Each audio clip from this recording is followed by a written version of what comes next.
I've been hiking alone for about 6 years now, and at this point I'm comfortable enough in the wilderness that I don't always stick to the marked routes anymore. Honestly, that confidence is probably what got me into this mess. This happened last October, in the Monongahela National Forest in West Virginia. I'd driven up from Virginia for a long weekend, hoping to check out some of the quieter, less traveled areas. The weather couldn't have been better. Cool, somewhere in the mid-50s.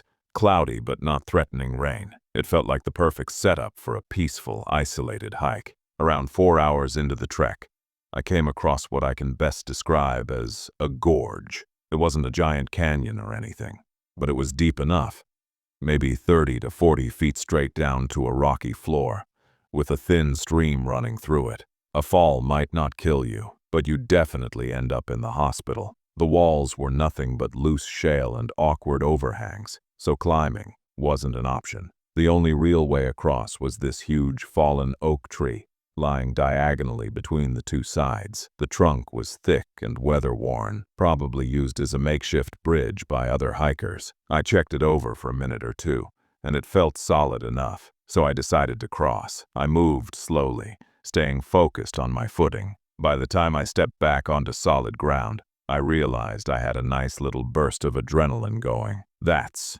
when I heard it. A steady, rhythmic thunk behind me. I turned around and saw a man standing on the other side of the gorge, maybe 10 feet from where the tree trunk touched the bank. He looked like he was in his mid-50s, wearing a tattered camouflage jacket and a pair of worn-out jeans. His unkempt beard made him look like someone straight out of a lumberjack stereotype. It took a second for my brain to register what he was holding. A full-size axe. Maybe he actually was a logger or something. But in that moment, I was too stunned to think clearly. He walked right up to the base of the fallen tree, the same one I had just used, and started hacking at it with the axe. I yelled across the gap, asking him what he thought he was doing. He didn't react at all. He just kept swinging. One of the strikes landed deeper than the others, and the trunk shifted slightly. My stomach dropped.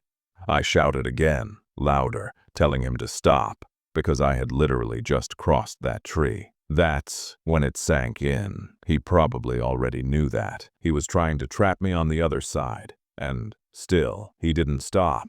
So, I started yelling whatever insults came to mind. Half of them didn't even make sense. Finally, I yelled that I needed to get back across. Only then did he look up at me. "That's not my problem," he said, calm, casual, like I'd just asked him for directions. Something about how relaxed he sounded made my blood boil. I snapped. I started screaming at him, really letting loose.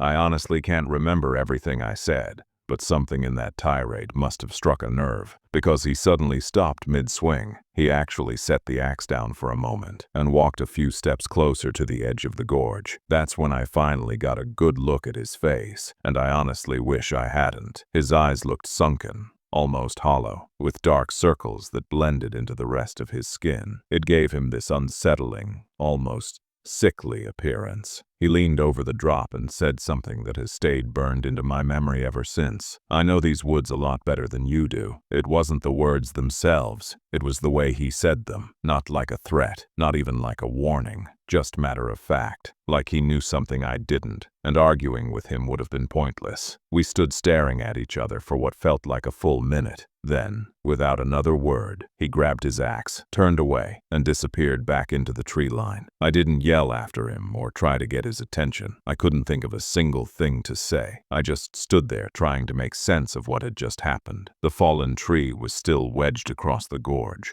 but the end on his side was splintered and cracked from his chopping. It definitely wasn't safe anymore. As much as I wanted to get back across, there was no way I was trusting that trunk again. I pulled out my phone, hoping for at least a bar of service. But of course, nothing. At that point, the hike was over. I was angry. Yeah, but underneath that anger was a very real sense of fear. Something about that encounter felt wrong on a level I couldn't explain. So I decided to follow the gorge downstream, thinking I'd find another way across. Plus, the direction seemed like it would eventually lead me back toward where I'd started. Big mistake. I hiked for what had to be an hour, and the gorge only got deeper and wider. Every turn revealed steeper walls and rougher terrain. I kept expecting to find a shallow spot or fallen rocks I could use as a bridge, but nothing even came close. close, and the sun was dropping fast. That's when the panic started to creep in. I was heading farther from my car, deeper into unfamiliar territory,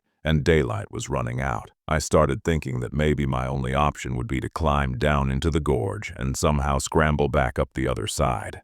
The idea sounded ridiculous, but so did spending the night stranded in the woods. That was when I stumbled upon a campsite. It was tucked into a small clearing, with a fire pit that looked like it had been used recently. At first I felt a wave of relief. Maybe someone was nearby. Maybe I could get help. But the longer I looked around, the more uneasy I became. The trees around the camp were carved with strange markings. Not initials, not shapes I recognized, just deep, deliberate gouges and odd symbols. Scattered around the clearing were rusted tools, pieces of cloth tied to branches, and what looked disturbingly like animal bones arranged in some kind of pattern. The whole place radiated bad energy. The second I processed what I was seeing, I turned around and booked it. I was twice as freaked out as I'd been moments earlier, and that was saying a lot. And then things got worse. I started hearing something behind me, soft, deliberate footsteps, or something that sounded like footsteps, moving when I moved. Every time I spun around, the sound stopped instantly. Not even a twig snapping. My brain went straight to the worst-case scenario. A predator stalking me. I picked up the pace, hoping that whatever was back there would decide I wasn't worth the effort. But instead of fading, the noises behind me seemed to grow louder and closer. What happened next is still the most terrifying thing I've ever lived through. I heard another rustle, glanced back for what felt like the dozenth time, and finally caught a glimpse of someone ducking behind a tree. A person. My whole body locked up. I scanned the trees more carefully and realized there wasn't just one figure out there. Off to the left, farther back, was another one. They weren't trailing me randomly. They were spreading out, herding me. At some point they must have decided hiding wasn't necessary anymore, because suddenly I could hear multiple sets of footsteps moving more openly through the brush. One of them stepped out just enough for me to see something in his hand. It looked like a pipe. Or a short club. That was the moment panic fully took over. I didn't wait. I didn't think. I just bolted. Whatever game they were playing, I wasn't going to pretend I didn't understand the danger. And as soon as I started running, the exact thing I'd been dreading happened. They launched into a full-on chase. No more sneaking around. No more subtlety. Just the sound of multiple people crashing through the woods after me. I can't put into words how horrifying it was. I had no idea what they wanted or what they planned to do. All I knew was that I was deep in the forest, directionless, and the sun was almost gone. The fear hit a level that I didn't know humans were capable of. Somehow the adrenaline let me run faster than I ever had in my life, and then one of the people chasing me started screaming. Not yelling words, just raw, animal-like screams. A war cry, something straight out of a nightmare. I kept sprinting with the gorge still on my left, and right as my legs were starting to give out, I spotted another fallen tree, forming a bridge across the gap. It was much smaller than the first one,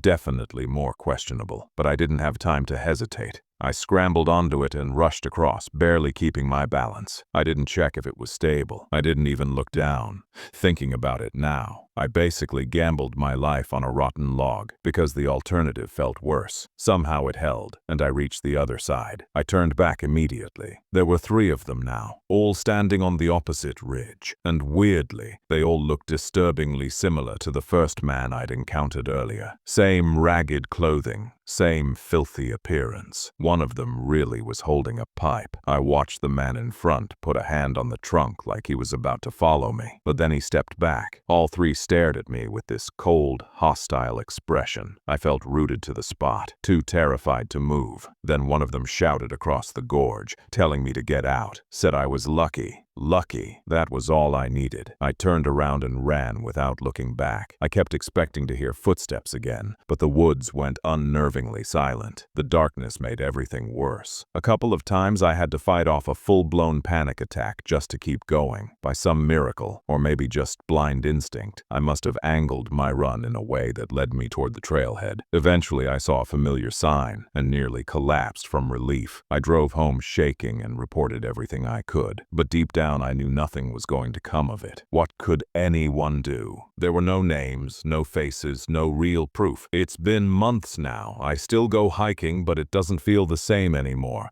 I keep hoping that feeling will come back, that spark it used to give me, because hiking used to be the one thing that always cleared my head and made me happy. Now every time I'm out on a trail, that whole experience creeps back into my mind. It was just unbelievably